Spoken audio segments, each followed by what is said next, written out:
Hello à tous, ravi de vous retrouver. Bonjour tout le monde. J'espère que vous allez bien. On est vraiment content. Ça relance la saison des webinars de septembre. Voilà, c'est le tout premier. On est le 8 septembre et ça reprend, c'est très bien. Donc on va avoir beaucoup de webinars qu'on va animer et celui-ci est un peu spécial. Bon, je passe direct au sujet, mais pas du tout. Il faut d'abord que je présente Pauline. Enfin, je te laisse te présenter, Pauline. Ouais, merci. Peut-être que certains d'entre vous me connaissent déjà, on s'est peut-être déjà vu en démo. Moi, je m'occupe du développement commercial, de Faro et je vous souhaite en tout cas la bienvenue à tous. J'espère que ce format va vous plaire. Au top. Et n'hésitez pas à nous dire si vous nous entendez bien. Voilà, nous on s'entend, mais on ne sait pas si vous nous entendez, donc n'hésitez surtout pas qu'on fasse pas un solo pendant 30 minutes. Super. Ok, super. Merci beaucoup Yann. Donc l'idée aujourd'hui, c'est de présenter les. Et je me suis pas représenté. Oh là là, dis donc, j'ai perdu les repères. Donc moi aussi, vous m'avez peut-être déjà vu. Je fais des fois des démos. Je suis l'un des 3 associés de Faro. Et donc plus sur les sujets, on va dire, de commerce globalement. Voilà, et donc j'interviens une fois en démo, mais sinon la plupart du temps, c'est vrai que c'est Pauline. Aujourd'hui, on va parler d'une fonctionnalité qui est présente dans Faro qui s'appelle les filtres magiques. Pourquoi on en parle? Pourquoi c'est un webinaire un peu spécial? Parce que d'habitude, on fait des webinaires qui ne sont pas du tout commerciaux. Alors, rassurez-vous, on ne va pas vous présenter un catalogue de la tarification Faro, c'est pas le cas. C'est simplement qu'on nous a demandé plusieurs fois d'essayer de faire un webinar sur les filtres magiques, sur comment on peut les utiliser. Et donc, on s'est dit que c'était une bonne idée de recommencer l'année par ça. Voilà. Et donc, en sollicitant l'équipe, ils m'ont dit que c'était aussi une bonne idée. Donc, voilà, on est parti là-dessus.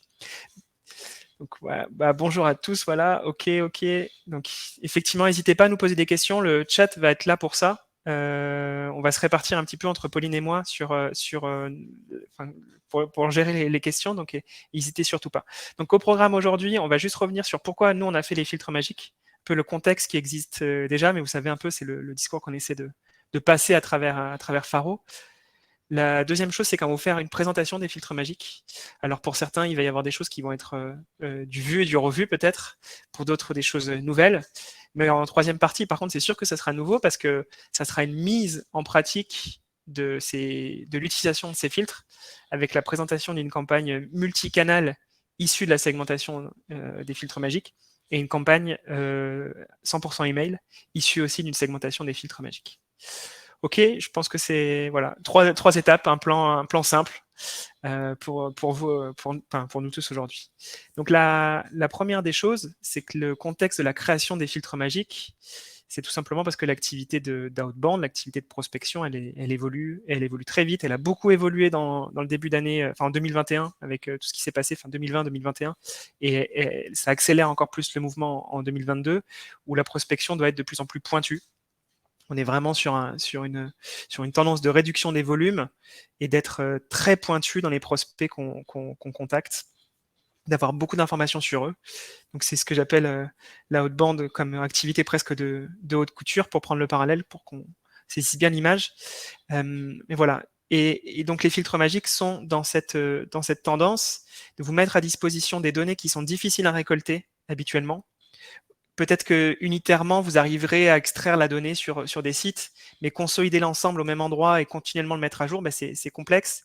Et c'est ce qu'on a mis en place à travers les filtres magiques, que vous puissiez juste en cochant à l'intérieur de l'application, sélectionner des critères qui sont très fins sur les sociétés et que vous puissiez organiser vos listes de cette manière, cibler de cette manière. C'est le filtre magique, c'est à la fois une indication sur la manière sur des critères qui sont liés aux sociétés, mais c'est aussi des choses qui vont vous permettre de structurer votre discours. Donc, c'est des éléments de ciblage et des éléments de structuration de ce qu'on peut appeler le copywriting pour faire plus anglo-saxon, la qualité d'écriture en tout cas de manière générale. Et donc, on peut s'en servir de ces éléments-là pour aussi structurer ces emails ou ces messages LinkedIn. Voilà un peu pour cette introduction, pour cette première partie. Je ne sais pas s'il y a déjà des questions ou pas, je ne crois pas. Donc on peut enchaîner sur la deuxième partie, qui va être la présentation des filtres magiques. Honnêtement, on va être assez rapide. N'hésitez pas s'il y a des choses sur lesquelles vous voulez qu'on insiste au moment des filtres magiques. Surtout, n'hésitez pas, on fait ça en fonction de vous. Mais voilà, sinon pour nous, ça va accélérer pour vous présenter les use cases. Allez, je vais vous partager mon écran.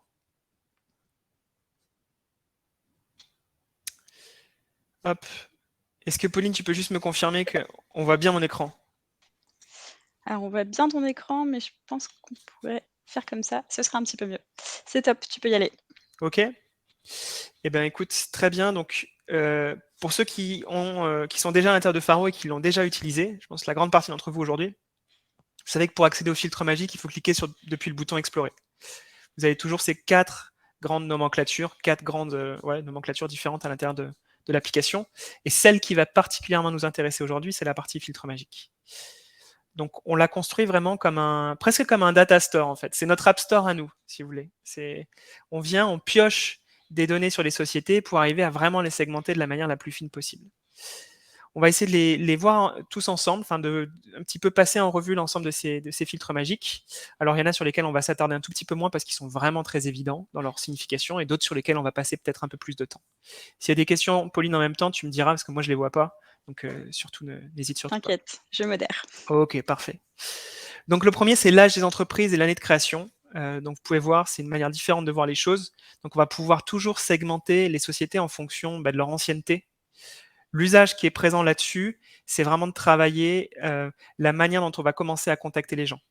Donc, c'est très souvent ce que je dis, mais sur des sociétés qui sont plus récentes, c'est-à-dire qui ont peut-être moins d'une dizaine d'années, on peut se permettre d'utiliser la variable de prénom, alors que sur les sociétés qui sont un petit peu plus anciennes, enfin qui survivent en fait, qui ont réussi à survivre et passer la 10e année, bah là peut-être qu'on va plutôt utiliser la variable de civilité à l'intérieur de ces campagnes. Donc ça permet vraiment de cibler, de catégoriser le discours en fonction de l'âge de la société, tout simplement. L'année de création, c'est tout simplement une définition un tout petit peu plus fine de l'âge des sociétés pour aller vraiment cibler par année. C'est une variable qu'on peut utiliser aussi à l'intérieur de sa campagne pour tout simplement arriver à bien segmenter les sociétés. Application mobile. Application mobile, pour vous expliquer comment on fait, on regarde l'ensemble des données qui sont présentes sur les sites web des sociétés et on vient voir si tout simplement à l'intérieur de ces sites, il peut y avoir des petits boutons qui indiquent une page vers l'App Store ou vers l'Android Store, et ça nous permet de détecter de cette manière si une société a une application Android ou pas. Donc c'est très pratique, notamment si vous avez des enjeux de prestations mobiles, directement vous savez toutes les sociétés qui peuvent avoir une application en interne. B2C, B2B, c'est, je pense, le filtre dont on est le moins fier à l'intérieur de Faro. Pourquoi on est moins fier? Parce que le filtre est juste, mais il n'est pas exhaustif. Donc la manière dont on calcule à aujourd'hui les sociétés B2B ou les sociétés B2C ne permet pas d'avoir l'exhaustivité des sociétés B2B et des sociétés B2C. On voit ce qu'il faut mettre en place, on a vraiment des grandes pistes de ce qu'il faut mettre en place sur les règles, mais aujourd'hui elles sont non appliquées. Donc si vous ciblez de cette manière avec le canal de vente, vous aurez toujours une vision qui reste encore assez lacunaire des sociétés B2B et des sociétés B2C. CAC 40, SBF 120, c'est des choses qui sont classiques. Donc on a repris l'ensemble des sociétés qui font partie du CAC 40 et l'ensemble des sociétés qui sont classées au SBF 120. Et donc ça vous permet de cibler tout de suite des très grandes sociétés. Le classement du trafic des sites web, c'est une donnée qui est très récente. Donc c'est quelque chose qu'on a sorti pendant l'été 2022, donc juste avant l'été 2022, enfin pendant l'été 2022 plutôt. Et là, ça vous permet de voir vraiment les sociétés qui ont une grosse présence web, tout simplement, qui vont vraiment driver de la visite. Donc ça vous permet de voir qu'on n'est pas encore parmi les 50 000 premiers sites en France. Donc c'est vraiment l'objectif pour moi d'arriver assez vite là-dedans. C'est pas normal qu'on n'y soit pas.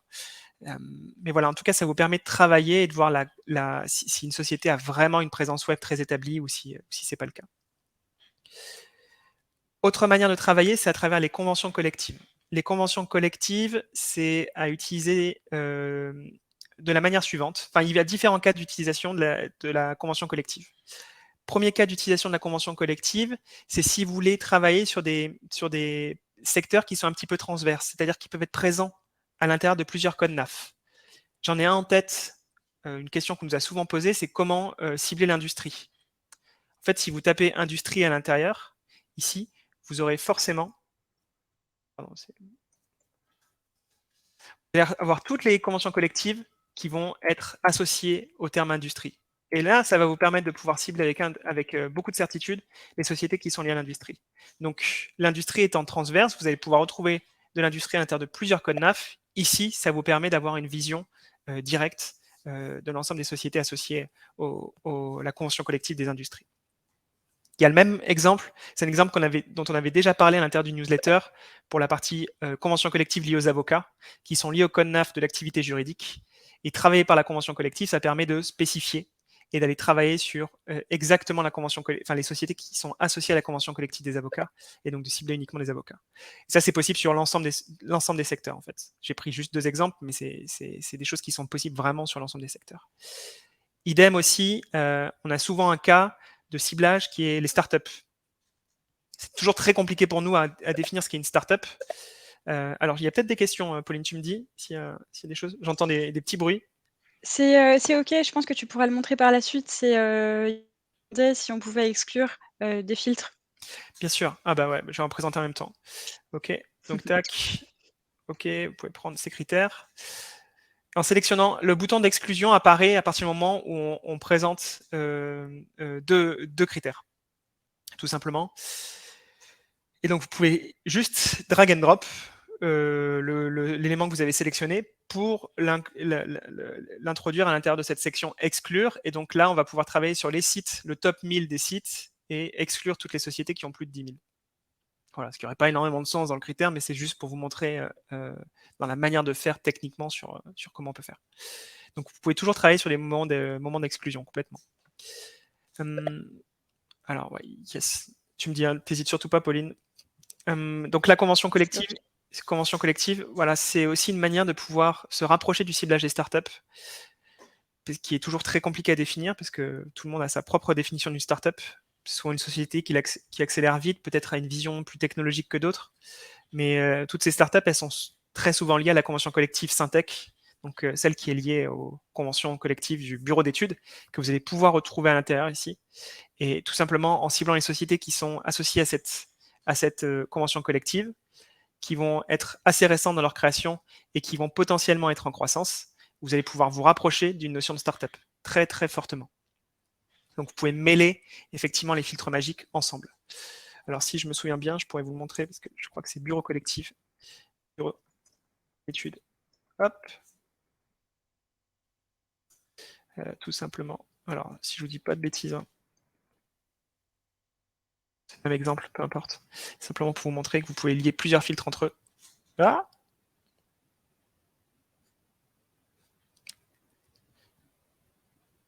Eh bien, tac, ça fonctionne. Donc vous pouvez lier les critères entre eux. Et donc j'ai plus en tête tout simplement la convention collective qui est liée à la Syntec, mais vous pouvez la retrouver, c'est bureau d'études techniques, enfin bref, quelque chose comme ça. Je ne vous fais pas perdre plus de temps sur le sujet, mais vous pouvez la retrouver à l'intérieur de la plateforme. Prochain filtre qui présente alors qui paye pas de mine au départ comme ça, et pourtant qui est très très compliqué techniquement à créer. C'est cibler les sociétés en fonction de si elles ont des croissances d'effectifs, des croissances de départements à l'intérieur de ces effectifs ou non. Ça signifie beaucoup de choses parce que ça serait vraiment très très compliqué pour vous à effectuer, parce qu'il faut historiser des effectifs de sociétés et voir s'ils évoluent à 2 dates différentes. Autant vous dire, même pour nous techniquement, c'est très très compliqué. Et pourtant, c'est ce qu'on vous a présenté ici. Et donc, ça vous permet de cibler des sociétés qui ont des croissances de leur effectif potentiellement marketing, des croissances à l'intérieur de leur effectif marketing sur des sujets en particulier. Est-ce que c'est une croissance de l'effectif SEO? Ça vous permet vraiment de voir comment les enjeux à l'intérieur de la société ont évolué. Ça, on le compare entre 2 dates. Donc, on regarde la différence d'effectifs entre 9 mois pour voir si la société a bougé ou non. C'est vraiment, pour moi, c'est un critère que j'utilise à l'intérieur de mes campagnes, notamment lié à croissance effective commerce. Si je vois que la société a potentiellement eu beaucoup plus de commerciaux à l'intérieur ou investi sur des sujets marketing, je vais les contacter. Je vais les contacter et je vais me servir de cet élément comme angle d'attaque. Ok, je vous contacte aujourd'hui parce que j'ai vu que votre effectif marketing avait pas mal évolué au cours de cette dernière année. Voilà, et donc on peut enchaîner ensuite sur sa proposition de valeur, enfin sur les pains, sur les difficultés que la société peut rencontrer et que vous allez pouvoir soulager. Donc ça, c'est une manière de faire, et donc vous pouvez vraiment aller assez finement à l'intérieur pour travailler un département, un sous-département, et du coup être très spécifique dans votre cold email si vous prospectez par email ou votre message de prospection à froid sur LinkedIn. La croissance, les e-commerce ou les SaaS. Alors ça, c'est vraiment un critère qui est très important et qui est assez, qui est une force vraiment de Faro. Le e-commerce, ça a toujours été un secteur qui était très compliqué à calculer. C'est même historiquement la raison pour laquelle on a fait Faro. parce que mon associé ciblait les sociétés e-commerce et c'était impossible à retrouver sur le web. Pourtant, au départ, ça paraît pas comme ça rocket science, mais pourtant, ça l'est un peu.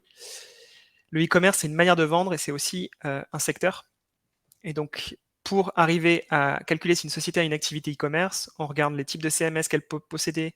On regarde aussi, effectivement, il y a des codes NAF spécifiques, mais qui sont non exhaustifs sur les e-commerçants. On regarde aussi s'il y a des petits indices sur son site qui permettent de dire si, effectivement, il y a une activité e-commerce, donc avec un peu de bon sens. Et on fait exactement la même chose sur la partie SaaS. On se pose la question de ce qu'est un SaaS et quels sont les critères qui nous permettent de reconnaître sur un site internet que c'est un SaaS. Et ça, on le détecte et on met à jour continuellement ces règles. Ça, ça vous permet de pouvoir cibler vraiment les SaaS et les sociétés avec un site e-commerce avec beaucoup de précision. Le critère que je préfère à l'intérieur de Faro, c'est la croissance. Je pense que c'est vraiment un critère qui est complètement sous-estimé et pourtant qui a une puissance assez folle. Enfin, en tout cas, ça a été le cas pour nos campagnes. Donc, c'est vraiment quelque chose que je recommande d'utiliser. Pour la croissance, c'est le filtre le plus simple à utiliser pour vous et que le plus compliqué à calculer pour nous. On regarde, est-ce que la société a une croissance de son chiffre d'affaires? Est-ce que si le chiffre d'affaires n'est pas déclaré ou n'est pas en progression, est-ce que c'est l'effectif qui progresse des exercices légaux? Donc, on compare deux dates avec des bases légales. Ensuite, on regarde si l'effectif sur LinkedIn est supérieur à leur effectif légal. Donc là, on compare deux sources de données. Donc, on commence à avoir un petit peu de données à traiter. Ensuite, on regarde si l'effectif sur LinkedIn a progressé entre deux dates ou alors s'il y a une levée de fonds ou une augmentation de capital social, qui est souvent l'augmentation de capital social qui est souvent une levée de fonds non communiquée. Très souvent. C'est jamais 100% le cas, mais c'est très souvent le cas. Et ça, si vous ciblez uniquement la partie en croissance, là, ça vous permet de pouvoir justement travailler sur des sociétés qui ont une proportion à répondre à votre campagne qui va être plus élevée que les sociétés qui ont potentiellement une activité qui est avec un développement qui est moins fort. Pareil sur le filtre en forte croissance, là, ça vous permet de cibler les sociétés qui ont plus de 20% de croissance annuelle au niveau de leur effectif ou de leur chiffre d'affaires. Et là, vous tapez vraiment le haut du gratin des sociétés en croissance. Donc, parallèlement, ce qu'on peut faire, c'est avoir une stratégie qui est de cold email un tout petit peu plus massif. Quand j'entends massif, c'est des volumes qui sont inférieurs à 300. Hein. Je ne dis pas de travailler sur l'ensemble des sociétés en croissance d'un coup, très loin de là. Mais on peut travailler sur du cold email à l'intérieur des sociétés en croissance et travailler sur une approche encore plus spécifique, encore plus personnalisée sur les sociétés en forte croissance parce que vous considérez que c'est un persona qui est particulièrement important pour vous, très intéressant, avec des sociétés qui vont être encore plus réceptives à vos prestations. La partie en recrutement, pardon. Tu me dis, Pauline, pareil, s'il y a des questions, parce que j'enchaîne. Pas de questions pour l'instant. Pas de questions, ok, d'accord. N'hésitez surtout pas si je ne suis pas clair. Comme je ne vous entends pas, vous n'hésitez pas, je le prends jamais mal. En recrutement, donc là, ça vous permet de cibler tout de suite les sociétés qui ont des recrutements qui sont en cours, des recrutements qu'on a pu analyser sur leur page Indeed ou sur leur page Welcome to Jungle. On travaille tout le temps pour associer encore plus de pages Indeed à des données légales, à une société, parce que c'est toujours très compliqué. Les critères changent d'association, enfin bref, il y a beaucoup de complexité technique de notre côté à pouvoir gérer. Et c'est une donnée qu'on met à jour tous les 15 jours. Potentiellement, on pourra à un moment la mettre à jour même toutes les semaines. Pour le moment, en tout cas, la granularité des 15 jours est plutôt acceptée et ça fonctionne bien. On s'en sert aussi beaucoup dans nos campagnes. Moi, je m'en sers pour identifier les sociétés qui ont des types de postes ouverts, donc notamment les gens qui vont travailler sur l'ouverture de postes sur la partie BizDev. Je sais que c'est des gens qui vont faire de la prospection.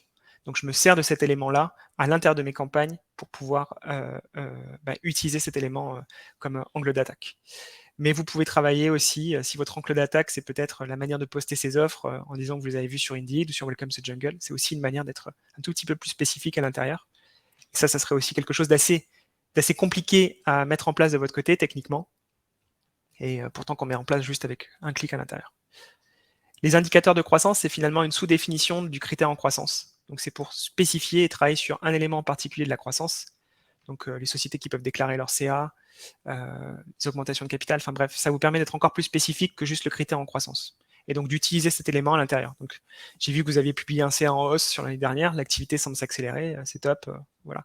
Vous pouvez l'utiliser de cette manière.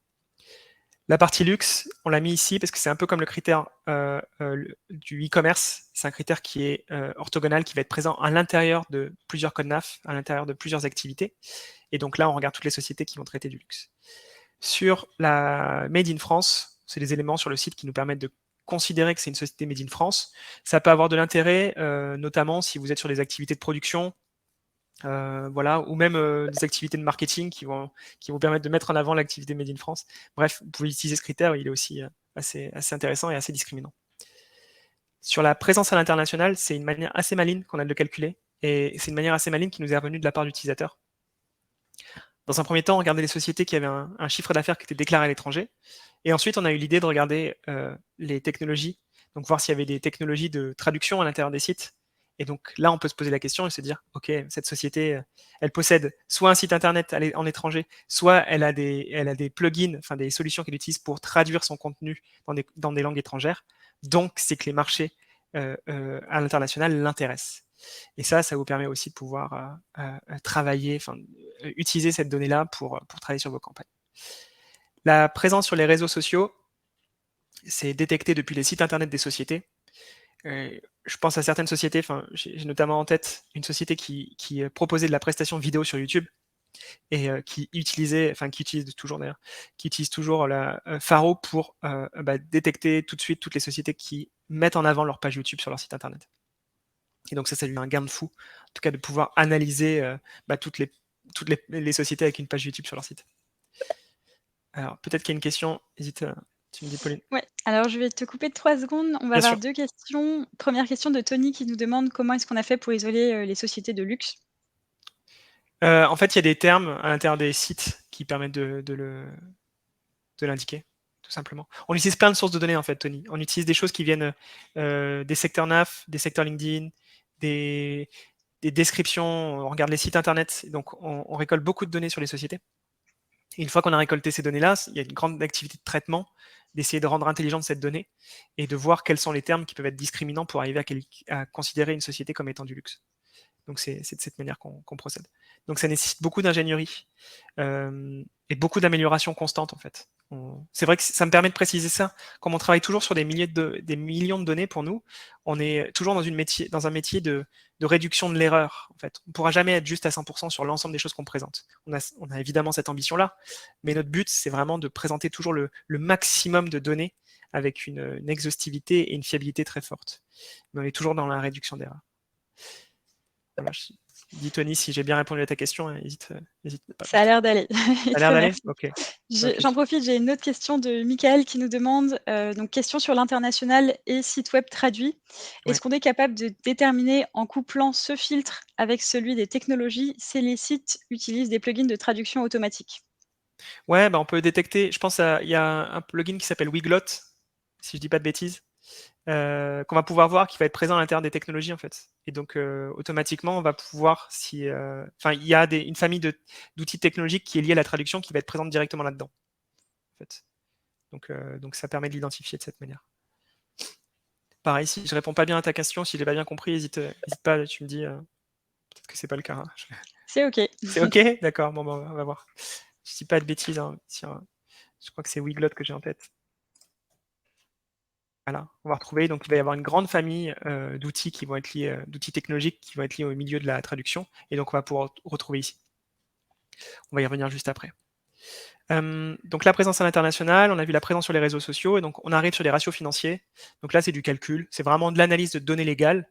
On regarde les sociétés qui sont rentables, donc est-ce qu'elles créent du bénéfice ou pas.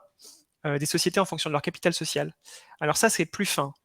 C'est notamment avec un cas de prospection d'une société qui était assez avancée et qui s'était rendu compte que la transformation de ces opportunités était très différente en fonction du capital social de la société.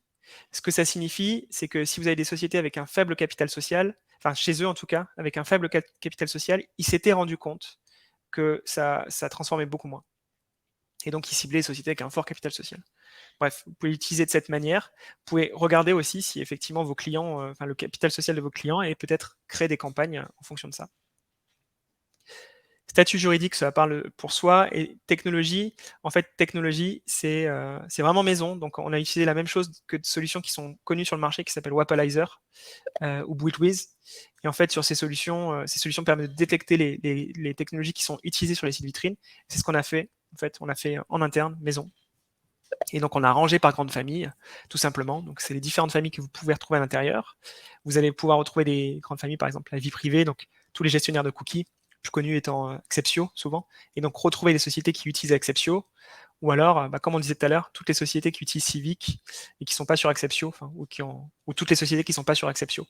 C'est le petit hack pour pouvoir exclure des sociétés sans avoir à cliquer sur 2 éléments.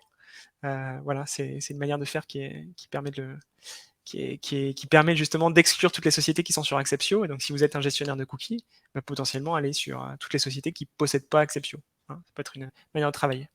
Bref, ici, vous allez retrouver vraiment beaucoup de technologies.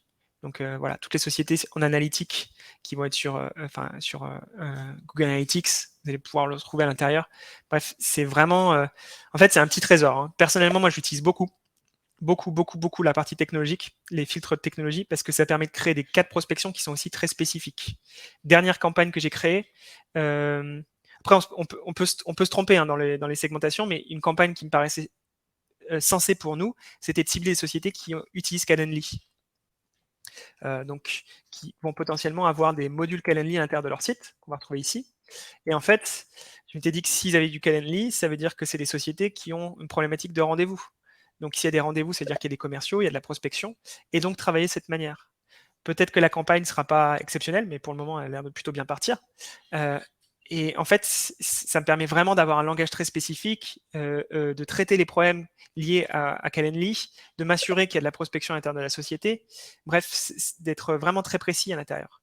Et donc, je vais travailler sur vraiment un élément et pas d'aller sur l'ensemble d'un secteur sans avoir quelques éléments différenciants. Est-ce qu'il y a des questions, Apolline, peut-être sur ça? Ouais, absolument. Je vais avoir, 3 questions. Ouais. Donc la première de Marie qui nous demande: «Welcome to the jungle». Est-ce qu'on peut, récupérer l'adresse postale de welcome plutôt que celle, légale? Donc qui sont souvent juste celles du siège et non pas la vraie adresse physique de la société. Ah, alors, en fait, ça dépend ce que tu dis. On peut avoir un siège social et en fait, il y a une distinction qui peut exister effectivement pour certaines sociétés, notamment en cas de start-up, où le siège social est différent de l'établissement principal. Donc ça va être présent. C'est une bonne idée. Donc on serait capable de le présenter à l'intérieur de remonter l'adresse qui est indiquée à l'intérieur de Welcome to the Jungle dans Faro. Il n'y aurait pas tellement de soucis. Et je pense que l'enjeu, en fait, c'est de te montrer, Marie.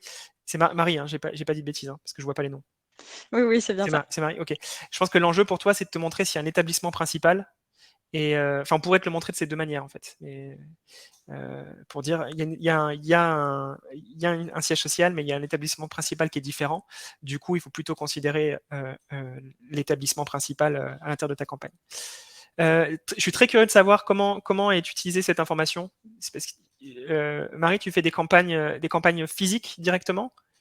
Tu t'envoies des courriers à ces sociétés? Alors elle fait de l'immobilier d'entreprise. Ok, immobilier entreprise, très bien. Ok, très bien. Je note en tout cas l'élément. Je vais en parler avec mon associé qui s'appelle Ahmed, qui va être très content de ça. Et voir. Mais je vois pas de complexité technique en soi à première vue comme ça pour traiter cette donnée-là.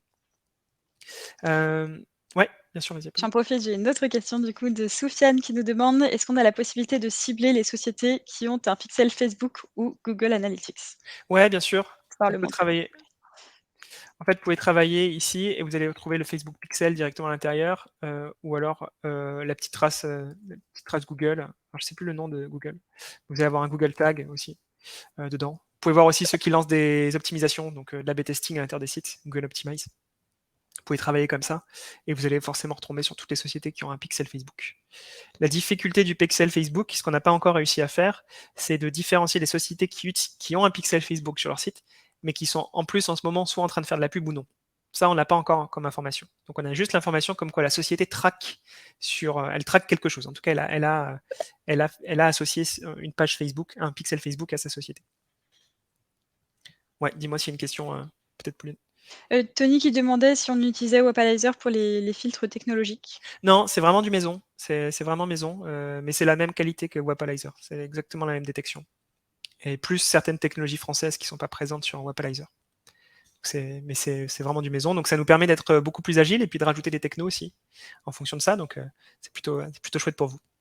Mais déjà, à l'intérieur, honnêtement, dans la partie technologique, il y a de quoi faire. Hein. Enfin, vraiment, pour arriver à bout de ça, là, vous avez des cas de prospection et des cas de segmentation qui sont vraiment très, très fins. Hein. Enfin, là, vous pouvez vous amuser, enfin, vous amuser. J'espère.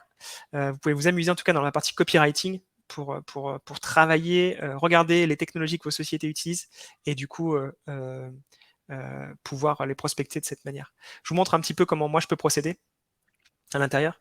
Si par exemple je prends Faro, un exemple, vous voyez dans le bouton ciblage qui est ici, il y a une partie qui va être liée avec les technologies qu'on utilise sur notre site vitrine. Donc, vous voyez, on utilise Webflow, on utilise ActiveCampaign pour l'envoi d'emails, de newsletters, on utilise un Facebook Pixel, même si on ne fait pas de pub, par exemple.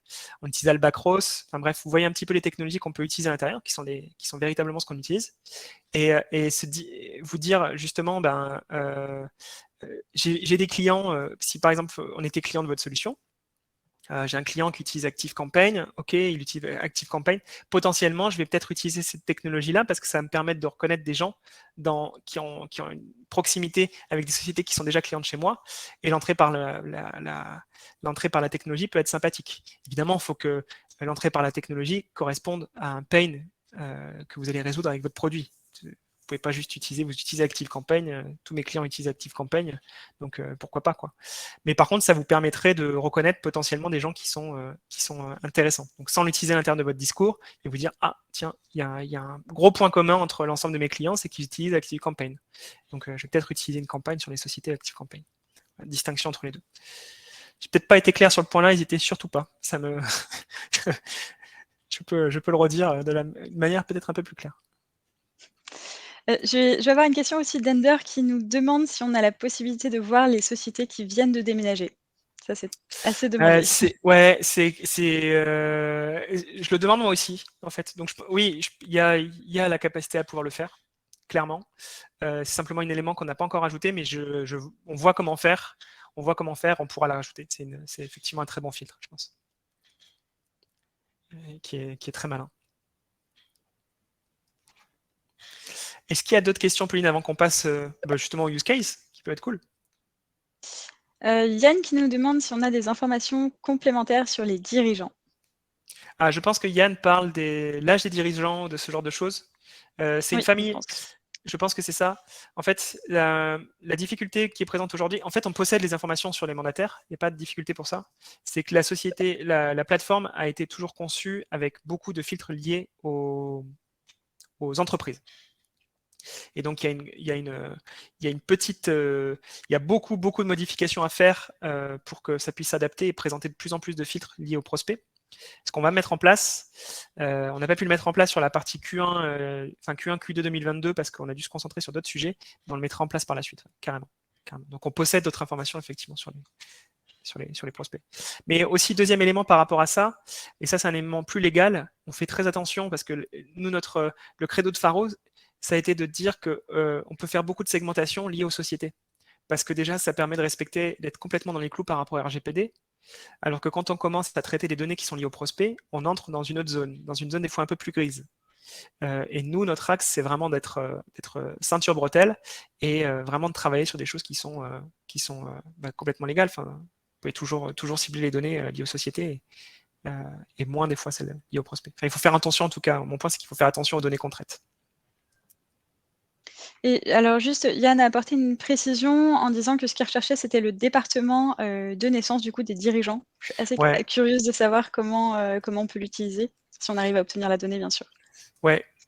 C'est typiquement une donnée sur laquelle on peut l'avoir, on peut l'avoir à l'intérieur de Faro.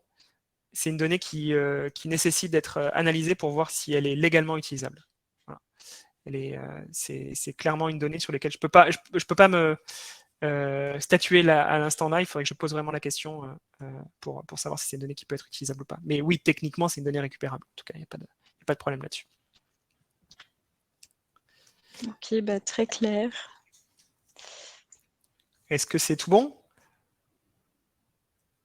Oui, c'est OK. Allez, on va passer maintenant à la dernière étape qui est de use case, je pense, qui est la partie la plus intéressante pour vous, un peu moins plate que ce qu'on a fait jusqu'à présent. Donc, deux use cases qu'on a inventés. Alors, je vais vous partager mon écran. Tac, on va revenir. Enfin, je vais arrêter le partage et vous repartager mon écran, tout simplement. Ok, tac.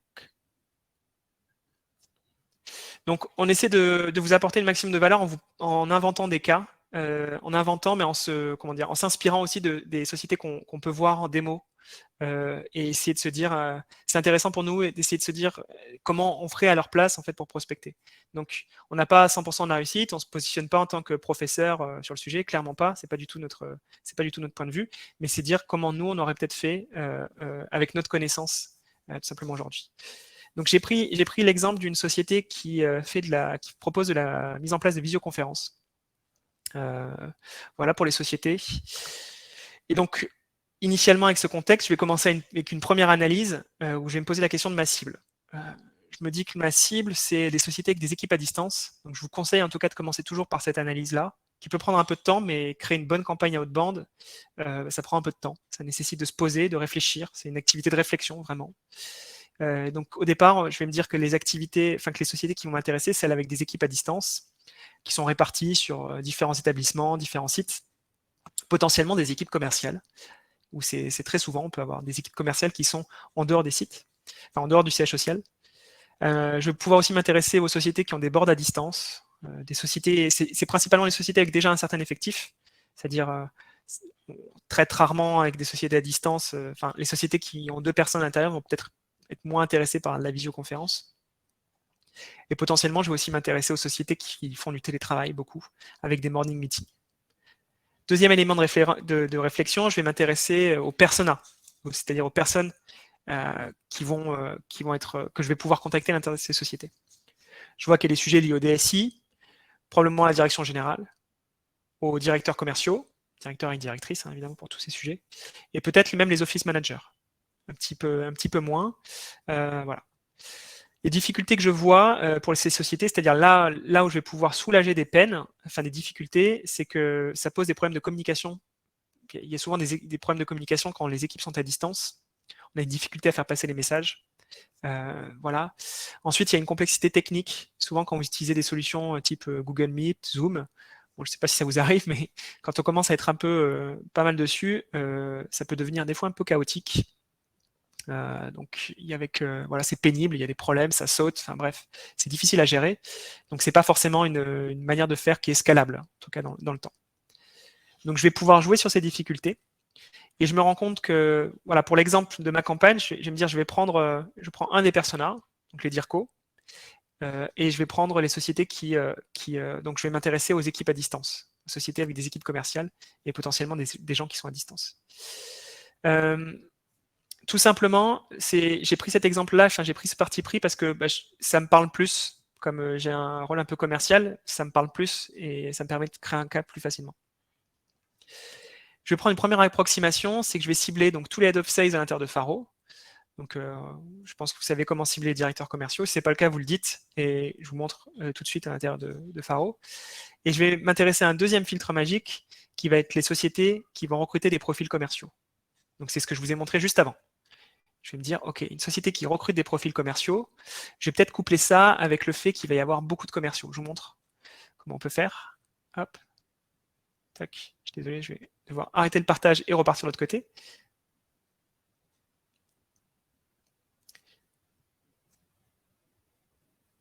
OK.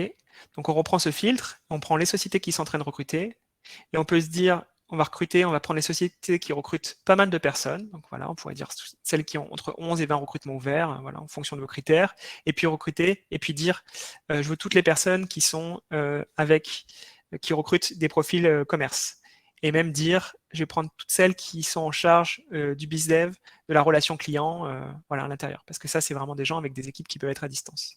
Je prends ces deux éléments-là, je pourrais cocher ça, tac, et associer à notre critère qui est le nombre de recrutements ouverts. Tout simplement ici, tac, et faire glisser tout ça. Et j'aurai ces deux filtres magiques, et ces deux filtres magiques vont me permettre de pouvoir travailler ma segmentation et travailler la structure de mon outbound. Je repasse, je suis désolé pour cet aller-retour, je vais arrêter le partage ici, et je vais vous remontrer le cas, tac.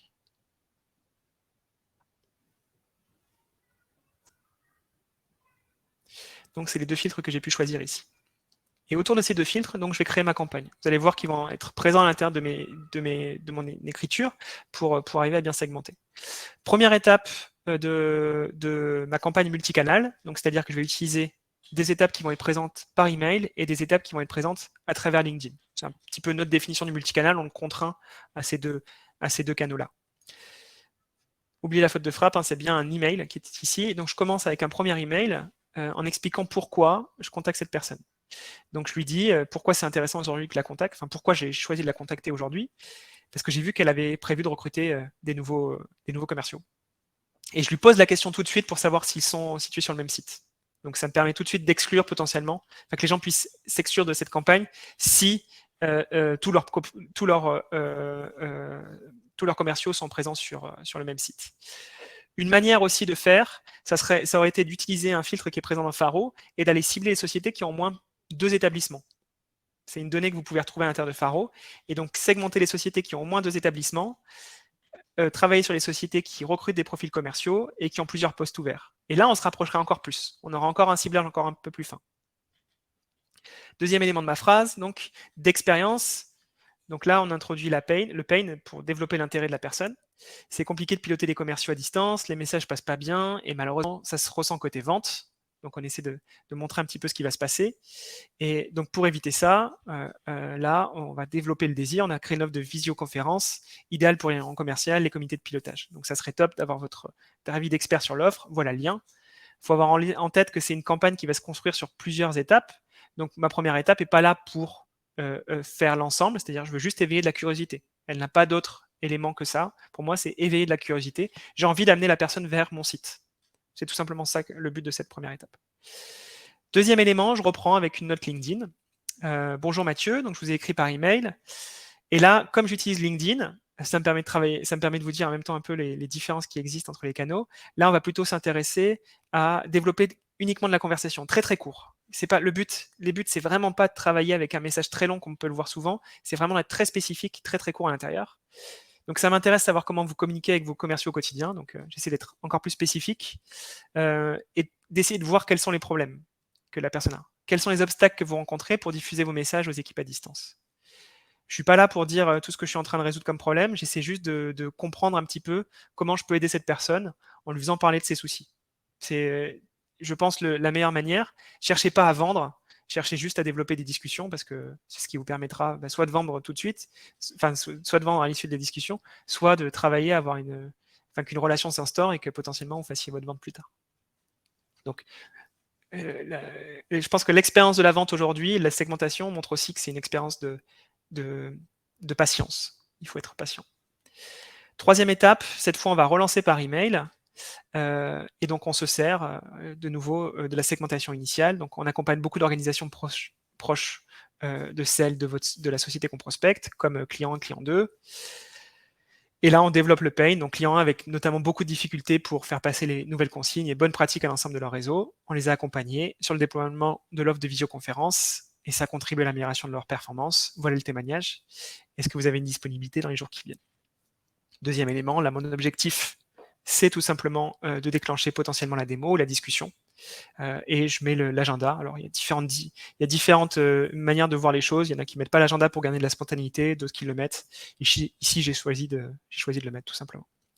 Vous voyez, mais ce que je vous montrais, c'est que l'utilisation des filtres magiques, ça m'a permis d'avoir une cible qui est très proche de celle que je veux viser, très très proche, et en même temps de structurer mon approche. J'ai pu structurer ma première phrase grâce à ça. Quatrième chose ici, j'essaie de faire ce qu'on appelle du future pacing. C'est souvent le cas à l'intérieur de la prospection. C'est d'essayer de projeter votre prospect à l'intérieur d'un monde qui est plus facile à vivre pour lui. Voilà.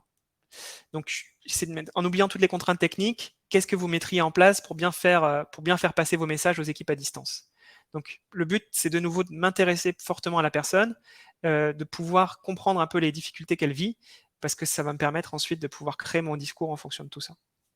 Dernier élément, donc c'est une campagne en 5 étapes. Ça sert à rien d'en faire, différentes disciplines encore une fois. Je ne suis pas fan des très longues campagnes. Je vois pas trop l'intérêt. Mais bonjour Mathieu, c'est simplement mon dernier email, je vous préviens de ça. Je voulais juste savoir si vous étiez la bonne personne pour échanger. Euh, c'est un tout petit peu mal formulé ici, mais si c'est pas le cas, est-ce que vous pouvez me rediriger vers le bon interlocuteur? Donc toute ma segmentation sur les filtres magiques m'a permis, comme je le disais, cette première phrase initiale, d'être potentiellement très juste et de travailler sur une liste qui était très qualifiée. Voilà, ça c'était le premier exemple qui est lié au filtre, filtre magique. Je vais laisser maintenant un peu la parole à Pauline parce que j'ai beaucoup parlé, beaucoup parlé, et c'est Pauline qui va présenter le second cas, et je repasse sur le chat. Hop, merci beaucoup. Bah, du coup, je vais partager mon écran à mon tour. Hop.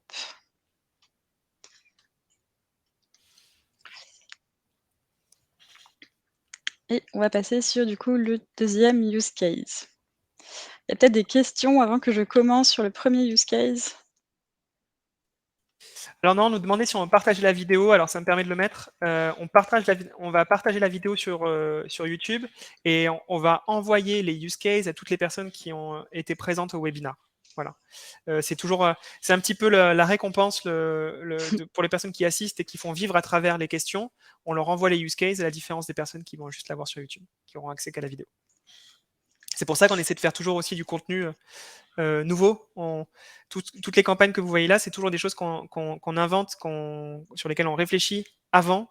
C'est pas des choses que vous revoyez sur d'autres sites. Enfin, c'est vraiment des choses sur lesquelles on travaille en interne pour vous proposer. Du coup, pour ce deuxième use case, donc on est parti sur quelque chose de très différent. Le contexte de la société, là aujourd'hui, on se positionne en tant que société qui va proposer du stockage pour les e-commerçants. Donc on a procédé un petit peu de la même façon. On a bien sûr fait l'analyse de la société au départ pour déterminer qui était notamment notre cible.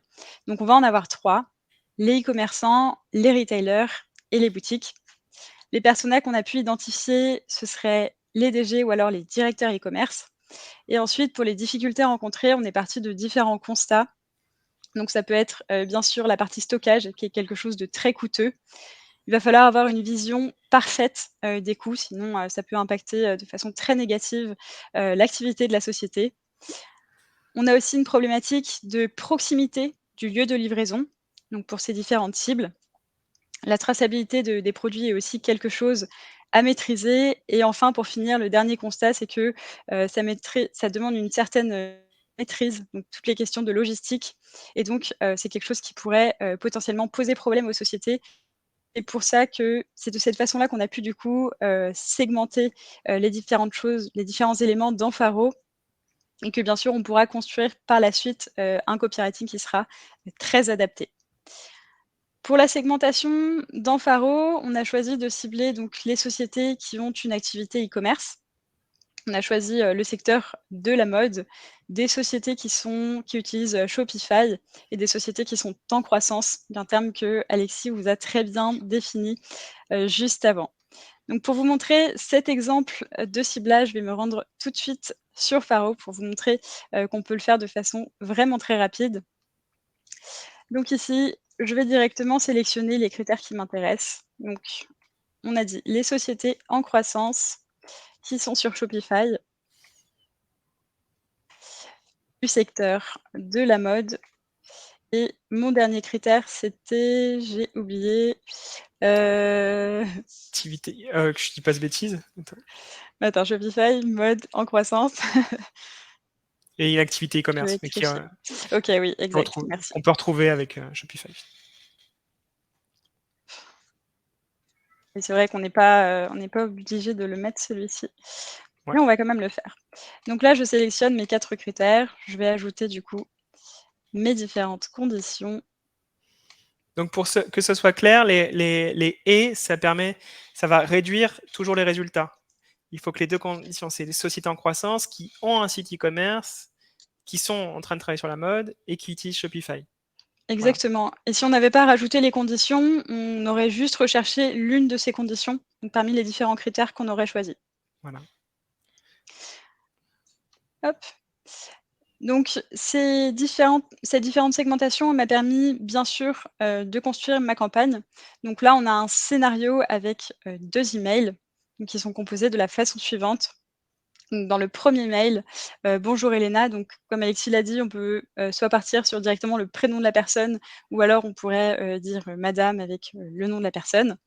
«Je vous écris parce que j'ai vu que, heu, la société ou, enfin votre société est en croissance, c'est top». Donc là, on vient un petit peu briser la glace et on vient aussi flatter la personne. En pleine accélération, j'ai vu beaucoup de sociétés avoir des difficultés à assurer leur délai de livraison, le pilotage de leur stockage et à la fin, ça ralentissait leur développement. Donc là, on part du constat, que peut vivre, que peuvent vivre ce type de société.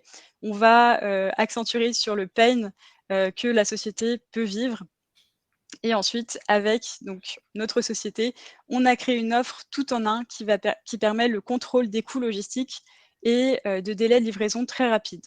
Donc là, on parle du bénéfice, adapté qu'on est, en mesure de proposer. La logistique. Quels sont les obstacles que vous rencontrez pour continuer à développer donc la société? Là, on fait un call to action pour bien sûr inviter la personne à nous répondre. Le deuxième email, on l'a construit, un petit peu en partant, avec pour fil conducteur, un petit peu la preuve sociale. Donc: «Bonjour Elena, j'ai pensé que le témoignage de, telle cliente Shopify qui utilise comme vous Shopify pouvait vous éclairer». Et ça, on va s'en servir donc sur, toute la séquence, enfin tout ce mail-là. Leur activité a décollé, leur coût de stockage a aussi bondi de 30 avec aussi 2 gros problèmes, de traçabilité. Donc là, on reprend le pain. On montre que la personne, bah, elle n'est pas la seule à rencontrer cette typologie de problématiques. On est venu soulager leurs problèmes et réduire de 35 leurs coûts logistiques. Je vous partage ici le témoignage. Donc, on repart sur, la preuve sociale, on partage le témoignage d'une personne qui a vécu la même chose. On met aussi des chiffres, du coup. On a permis de réduire de 35 les coûts logistiques. Et pour finir, on a un call to action. Est-ce qu'on pourrait échanger la semaine prochaine sur vos sujets de logistique? Donc là, la différence de tout Voilà. à l'heure, on est un tout petit peu plus spontané, on utilise moins la partie Calendly, on n'utilise pas l'utilisation de Calendly ou d'autres solutions, hein, peu importe. On laisse la personne. On aurait pu même se permettre à l'intérieur de mettre 2-3 propositions de rendez-vous pour que la personne puisse choisir directement à l'intérieur. C'est aussi une possibilité. Ce que vous avez vu à l'intérieur de ces deux cas qui sont présentés, les verbes qui sont utilisés sont des verbes très simples. On n'est pas en c'est pas les tournures de phrases qu'on apprécie le plus en français nous-mêmes, hein, mais il y a des tournures, des parce que c'est des choses que vous utilisez à l'oral, donc il faut pas faut pas hésiter à les reproduire à l'écrit dans les campagnes d'outbound, parce que c'est comme ça que potentiellement vous écrivez vos mails à vos collègues ou que les personnes reçoivent des mails qui sont non générés par une campagne. Donc il faut ressembler le plus possible à l'écriture que vous allez pouvoir écrire à l'oral. Donc plutôt des ça que des cela, enfin des choses comme ça qui vous permettent de vous rapprocher en tout cas d'une lecture. Enfin, il faut que la lecture soit fluide, tout simplement pour la personne. C'est ça qui est le plus important. Voilà un petit peu les deux cas présentés. Merci beaucoup Pauline pour le second. Donc voilà, webinaire un petit peu spécial, sur un format un petit peu nouveau pour nous. D'habitude, on est plus à la discussion. Là, on a été plutôt sur la présentation. Le but, en tout cas, c'était vraiment de vous présenter l'ensemble des filtres magiques à l'intérieur, d'être exhaustif dedans, de vraiment passer en revue l'ensemble et de montrer comment ils pouvaient être utilisés à l'intérieur de 2 exemples de campagne. On a pris des cas qui sont différents, qui sont pas du tout proches de notre activité Faro, pour essayer de vous mettre le plus possible à votre place. Mais voilà, on essaie de vous présenter ça. Donc, si ça vous a aidé, ben on est content. On est vraiment très content. On espère en tout cas. Et donc pour toutes les personnes qui étaient présentes et qui le souhaitent, évidemment, si vous ne le souhaitez pas, vous nous l'indiquez. On vous enverra le cas d'usage. Et pour les autres, on pourra mettre le webinaire tout simplement sur YouTube. Je ne sais pas s'il y a des questions, je crois pas. Je crois pas qu'il y a encore de nouvelles questions. Donc, écoutez, s'il n'y en a pas d'ici là, ouais, on peut laisser 2-3 secondes, mais je pense pas. C'est qu'on a été clair, très bien. Attends, on va Peut-être laisser une question Olivier. d'Olivier. Peut-être Olivier, on va voir. C'est la fermeture du rideau de fer et Olivier arrive. Non, c'est bon. Non, c'est bon, ok. Ok, très bien. Eh ben parfait. Écoutez, on était ravis en tout cas de pouvoir reprendre avec vous, de relancer septembre. On va réengager à partir de fin septembre. Il y aura un nouveau webinaire sur des enjeux qui sont complètement sales, avec logiquement, si tout est ok, ça sera avec un expert de la vente. Vraiment avec un expert de la vente, quelqu'un qu'on n'a jamais vu aussi bon dans ce sujet-là. Et donc, ça permettra d'aller un tout petit peu plus loin, d'être un petit peu différent des sujets marketing qu'on a pu adresser jusqu'à présent, mais d'aller sur la partie transformation, dans la partie rendez-vous commercial, et qui a aussi énormément de sens, et dans lequel on peut vraiment beaucoup progresser, nous les premiers. Donc, on sera aussi ravis d'avoir l'intervenant. Je vous remercie beaucoup, et puis merci, merci à Pauline. Merci à tous en tout cas. À très bientôt sur À très Paro. vite. Au revoir.